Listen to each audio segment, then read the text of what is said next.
सामने कहना चाहता हूं, ये तो केवल मिलिट्री स्कूल गए हैं। मैं आज भी टेरिटोरियल आर्मी के 124 रेजिमेंट में कैप्टन के रैंक पे अपनी सेवाएं दे रहा हूं। अखिलेश जी केवल ज्ञान मत बांटिए, राहुल गांधी जी के साथ बैठकर अब वाहें बुलाने का झूठ बोलने की आपको आदत पड़ गई। प्लीज बैठिए, प्लीज। जिसने पहला परमवीर चक्र विजेता मेजर सोमनाथ शर्मा दिए, कारगिल के युद्ध में सबसे ज्यादा शहीद होने वाले हिमाचल प्रदेश के वीर नौजवान थे। 4 परमवीर चक्र विजेता हुए, उसमें से 2 कैप्टन विक्रम बत्रा और सूबेदार संजय कुमार हिमाचल प्रदेश से हुए। और जो अग्निवीर वाली नौकरी है सभापति महोदया, कोई भी नौजवान जो फौज के लिए तैयारी करता है वो कभी स्वीकार नहीं कर सकता। जब पहली बार ये स्कीम आई थी अग्निवीर, उस समय बड़े बड़े उद्योगपतियों से ट्वीट कराया गया था कि अग्निवीर से अच्छी कोई योजना नहीं है, इनको हम नौकरी दे देंगे, हम अपने यहां रख लेंगे। और शायद सरकार में बैठे लोगों को यह बात याद होगी, क्योंकि सरकार खुद स्वीकार करती है स्कीम ठीक नहीं है, तभी वो अपनी अपनी सरकारों से कह रहे हैं कि अग्निवीर वाले जो लौट करके आएंगे उन्हें कोटा दीजिए, आप नौकरी दीजिए। मैं इस सभा में खड़े होकर कहता हूं, उस राज्य से तो हिमाचल प्रदेश से, जिसने पहला परमवीर चक्र विजेता मेजर सोमनाथ शर्मा दिए। कारगिल के युद्ध में सबसे ज्यादा शहीद होने वाले हिमाचल प्रदेश के वीर नौजवान थे। 4 परमवीर चक्र विजेता हुए, उसमें से 2 कैप्टन विक्रम बत्रा और सूबेदार संजय कुमार हिमाचल प्रदेश से हुए।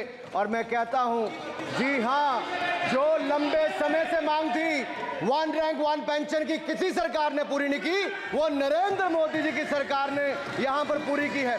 और मैं एक बात और कहता हूं, अखिलेश यादव जी सुन ले, अग्निवीर में 100% एम्प्लॉयमेंट की गारंटी है और रहेगी।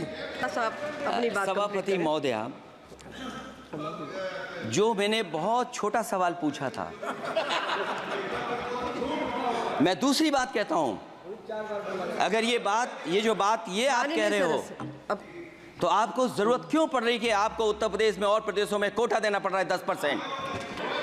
माननीय सदस्य, आप अपनी सभापति महोदया, सभापति महोदया, चैल जानते हैं आप कहाँ हैं? चैल जानते हैं आप कहाँ हैं? कभी गए हो मिलिट्री स्कूल में? मैं खुद मिलिट्री स्कूल का पढ़ा हूँ। और आप परमवीर चक्र की बात कर रहे हो, तो हम भी तमाम नाम गिना सकते हैं कि कितने परमवीर चक्र उत्तर प्रदेश हैं। आपस में चर्चा न करें। ये सभापति महोदया, 1 मिनट से भी कम,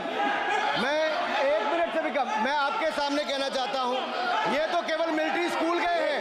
मैं आज भी टेरिटोरियल आर्मी के 124 रेजिमेंट में कैप्टन के रैंक पे अपनी सेवाएं दे रहा हूं। अखिलेश जी केवल ज्ञान मत बांटिए, राहुल गांधी जी के साथ बैठकर अब वाहें बुलाने का झूठ बोलने की आपको आदत पड़ गई। प्लीज बैठिए, प्लीज। माननीय सदस्य से मैं आग्रह कर रही हूं, आप अपनी बजट पर चर्चा करें। सभापति महोदया, आपका समय पूरा हो गया है, मैं प्लीज कंप्लीट करिए। सभापति महोदय, मैं इसलिए नहीं कह रहा, मैं क्या बात कहना चाहता हूँ, शायद मंत्री जी नहीं रहे इसलिए तकलीफ परेशानी ज्यादा है। और आप अरे हमारा दर्द नहीं समझोगे, हम आपका दर्द चेहरे से पढ़ते हैं। अच्छा, दर्द मैं बताता हूँ, माननीय सदस्यों से मैं आग्रह कर रही हूँ, सभापति महोदया, दर्द मैं बताता हूँ, बजट पर चर्चा करिए। प्लीज बजट पर सभापति जी, दर्द मैं बताता हूँ। देखिए, दर्द बात पहुंचेगी कि नहीं पहुंचेगी?